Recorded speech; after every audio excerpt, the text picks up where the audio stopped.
વિજાપુર તાલુકામાં રાષ્ટ્રીય કૃમિનાશક દિવસની ઉજવણી કરાઈ। 51,265 બાળકોને કૃમિનાશક ગોળીઓનો ડોઝ અપાયો।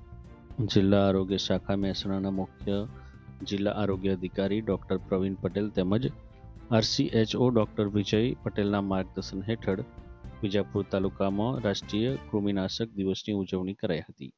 આ અંતર્ગત તાલુકાની આંગણવાડીઓ, પ્રાથમિક શાળાઓ તેમજ હાઈસ્કૂલોમાં અભ્યાસ કરતા 1 થી 19 વર્ષ સુધીના કુલ 51,265 બાળકોને કૃમિનાશક ગોળીઓનો ડોઝ આપવામાં આવ્યો હતો।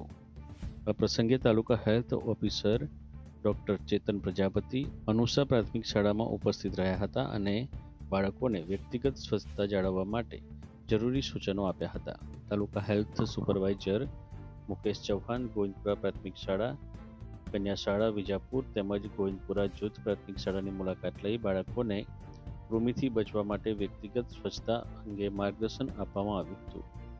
બાળકોને નિયમિત હાથ ધોવા, સ્નાન કરવા, નખ કાપવા, વાળની સ્વચ્છતા જાળવવા તેમજ બહાર નીકળતી વખતે પગરખાં પહેરવાની ટેવ પાડવા અંગે સમજ આપવામાં આવી હતી।